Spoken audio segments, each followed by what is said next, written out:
एक बार की बात है, दो बौद्ध भिक्षु एक स्थान से दूसरे स्थान पर पहुंचने के लिए एक जंगल से होते हुए यात्रा कर रहे थे। उनमें से एक वरिष्ठ भिक्षु थे और दूसरा कनिष्ठ भिक्षु था। वे अपने गंतव्य तक पहुंचने के लिए शांत मन से चलते जा रहे थे। आगे चलते चलते वे एक नदी के किनारे पर पहुंच गए। यात्रा जारी रखने के लिए उन्हें एक नदी के माध्यम से तैर कर जाना था।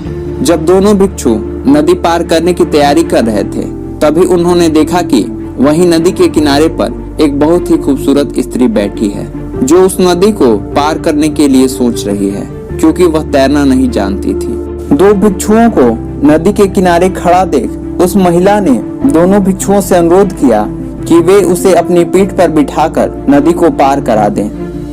बौद्ध भिक्षुओं को अपने जीवन में ब्रह्मचर्य व्रत का पालन करना होता है, इसीलिए वे किसी भी स्त्री की तरफ देखते भी नहीं थे।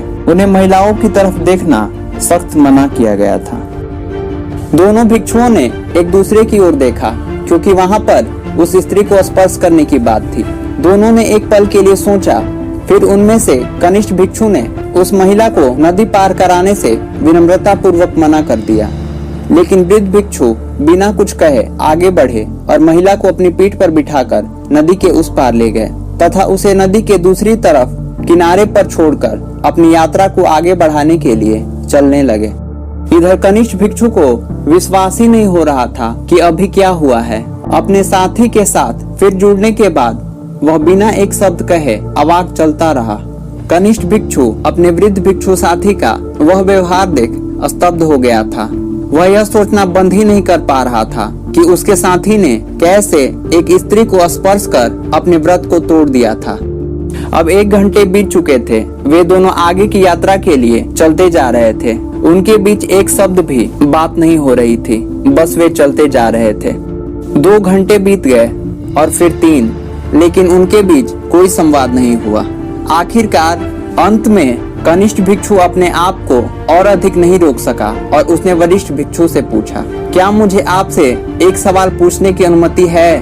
वरिष्ठ भिक्षु ने कहा, बिल्कुल, पूछो। कनिष्ठ भिक्षु ने कहा, मैं बहुत देर से एक बात सोच रहा हूँ कि आपने नदी पर क्या किया। वरिष्ठ भिक्षु ने कहा, मैंने क्या किया? कनिष्ठ भिक्षु ने कहा, जब आपने उस स्त्री को अपनी पीठ पर बिठाकर नदी पार कराया तो आपने बौद्ध धर्म की अपनी प्रतिज्ञा तोड़ दी। उसे नदी के उस पार से लेकर नदी के दूसरी तरफ छोड़ते हुए आपने अपना वचन तोड़ डाला। उसने वरिष्ठ भिक्षु से कहना जारी रखा, हमारा धर्म भिक्षुओं को किसी भी महिला को कभी भी स्पर्श करने की अनुमति नहीं देता है। फिर आप उस महिला को अपनी पीठ पर इतनी देर तक कैसे ले जा सकते हैं? वृद्ध भिक्षु हंसे और बोले, मैंने बहुत समय पहले ही उस महिला को नदी के किनारे पर छोड़ दिया, लेकिन मुझे लगता है कि तुम अभी भी उसे अपने सिर पर लिए जा रहे हो। वृद्ध ने आगे कहा, उस महिला को नदी पार कराते समय मेरे मन के अंदर उस महिला के प्रति कोई भी हीन विचार नहीं थे। मैंने उसे नदी के किनारे पर छोड़ने के बाद उन विचारों को भी वहीं छोड़ दिया, लेकिन तुम अभी भी उन विचारों से ग्रसित मालूम पड़ते हो। कनिष्ठ भिक्षु को अपनी गलती का एहसास हुआ और उसने उन विचारों को वहीं छोड़ दिया तथा वे दोनों अपनी यात्रा को पूरी करने के लिए आगे चलने लगे। आजकल के जीवन में अधिकतर लोग हमेशा अपने अतीत के बारे में अपने विचारों से ग्रसित रहते हैं। वे अपने वर्तमान के साथ नहीं जीते, बल्कि अपने बीते दिनों में अपनी गलतियों के बारे में हमेशा सोचते रहते हैं। वे सोचते हैं कि अगर वे उन गलतियों को हमेशा सोचते रहेंगे तो उन्हें उन गलतियों से छुटकारा मिल जाएगा, लेकिन विपरीत दिशा में ज्यादा सोचने की वजह से वे और भी उलझते जाते हैं और बाहर नहीं निकल पाते।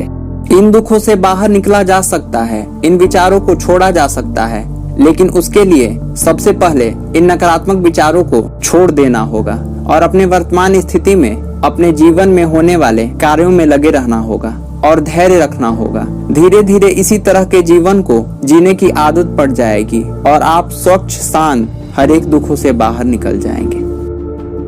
धन्यवाद।